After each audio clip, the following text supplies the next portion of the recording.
Welcome friends, মাই simple cooking চ্যানেলে আপনাদের সকলকে স্বাগত জানিয়ে আজকের ভিডিওটি আমি শুরু করছি। আজ আমি আপনাদের জন্য নিয়ে এসেছি চিংড়ি দিয়ে ঝিঙের একটা রেসিপি। এই রেসিপি খেতে ভীষণ টেস্টি হয় আর রান্না করতেও কিন্তু ভীষণ সহজ। এই রেসিপি ভালোবেসে আপনারা ডাকতে পারেন ঝিঙে চিংড়ি, যেমন পটল চিংড়ি বলেন সেই রকমই ঝিঙে চিংড়ি। তবে চলুন আর দেরি না করে রেসিপিটা আমি কিভাবে তৈরি করলাম সেটা দেখে নেওয়া যাক। ঝিঙে চিংড়ি বানানোর জন্য প্রথমে আমি গ্যাসের ফ্লেম অন করে ভালোভাবে কড়াই গরম করে নিয়ে পরিমাণ মতো সরষের তেল দিয়ে দিলাম। তেলের পরিমাণটা আমি একটু বেশি নিয়েছি। তারপর ডুমো করে কেটে নেওয়া আলু আমি তেলের মধ্যে দিয়ে লাল করে ভেজে নেব।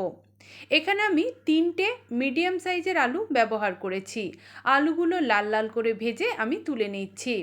আলু ভাজার সময় গ্যাসের ফ্লেমটাকে আমি মিডিয়ামে করে রেখেছিলাম। এবার ওই তেলের মধ্যেই লবণ আর হলুদ মাখিয়ে নেওয়া চিংড়ি মাছ আমি ভেজে নিচ্ছি। এখানে আমি 400 গ্রাম চিংড়ি মাছ নিয়েছি। চিংড়ি মাছ ভাজার সময় গ্যাসের ফ্লেমটাকে আমি হাইতে করে দিয়েছি। দেখুন চিংড়ি মাছ তেলে দেওয়ার সাথে সাথেই চিংড়ি মাছ থেকে কতটা জল বেরিয়ে এসেছে।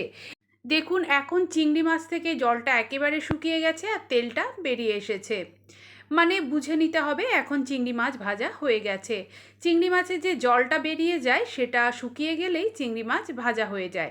ওর থেকে বেশি চিংড়ি মাছ ভাজলে চিংড়ি মাছ শক্ত হয়ে যায়। এখন আমি চিংড়ি মাছগুলো তেলের থেকে তুলে নিলাম। তারপর ওই তেলের মধ্যেই আমি একটা ফোড়ন দিয়ে দেব। আর তেলের মধ্যে যে বাদামি রঙের আস্তরটা পড়েছে সেটাতে চিন্তার কিছু কারণ নেই। ওটা চিংড়ি মাছ ভাজার জন্য এরকম হয়েছে। ওটা রান্না করতে করতেই উঠে যাবে। আমি ফোড়নে দিলাম একটা শুকনো লঙ্কা, একটা তেজপাতা আর 1 টিস্পুন গোটা জিরে। ফোড়নটা দিয়ে একটু নেড়ে চেড়ে দিলাম আর ফোড়নটা দেওয়ার আগে আমি গ্যাসের ফ্লেমটাকে লোতে করে দিয়েছিলাম। এবার একেবারে মিহি করে কুচিয়ে নেওয়া পেঁয়াজ আমি তেলের মধ্যে দিয়ে অনবরত নাড়াচাড়া করে ভেজে নেব। তবে পেঁয়াজগুলো দেওয়ার পর আমি গ্যাসের ফ্লেমটাকে লো টু মিডিয়ামে করে দিয়েছি। এবার একটু পেঁয়াজের মধ্যে লবণ দিয়ে দিলাম যাতে পেঁয়াজটা জলদি জলদি নরম হয়ে যায়। বন্ধুরা, এখানে আমি একটা বড় সাইজের পেঁয়াজ ব্যবহার করেছি। আপনারা চাইলে আর একটু বেশি পরিমাণে পেঁয়াজও ব্যবহার করে নিতে পারেন। এবার এখানে একটা মশলা তৈরি করেছি। এখানে রয়েছে একটা মিডিয়াম সাইজের টমেটো, 10 পিস রসুন, 1 ইঞ্চি আদা, 2টো কাঁচা লঙ্কা, সব কিছুর একটা মিহি পেস্ট তৈরি করে নিয়েছি। এবার এটাকে আমি পেঁয়াজের সাথে দিয়ে 4-5 সেকেন্ডের মতো একটু কষিয়ে নিচ্ছি। মশলাটাকে 4-5 সেকেন্ডের মতো কষিয়ে নিয়ে আমি বাকি মশলাগুলো দিয়ে দিচ্ছি।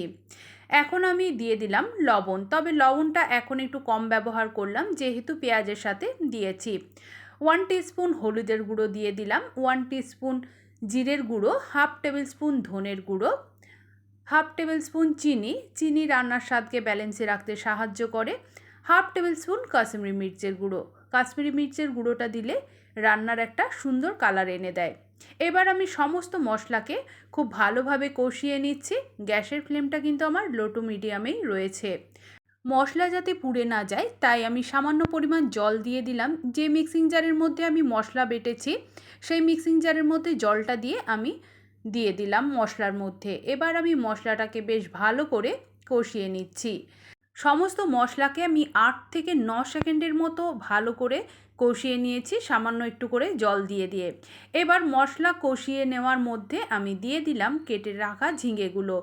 এখানে আমি বড় সাইজের 4টে ঝিঙে ব্যবহার করেছি। ঝিঙেগুলো আমি এইভাবে খোসা ছাড়িয়ে কেটে নিয়েছি। এইভাবে কাটলে চিংড়ির সাথে ঝিঙেটা দেখতে আর খেতে দুটোই ভালো লাগে। মশলার সাথে ঝিঙেটাকে আমি শুধুমাত্র উল্টে পাল্টে 2 থেকে 3 সেকেন্ডের মতো নেড়ে চেড়ে দিয়ে ঢাকা দিয়ে এটাকে লো ফ্লেমে 1 মিনিট ধরে রেখে দিয়েছিলাম। 1 মিনিট পর আমি চলে এসেছি।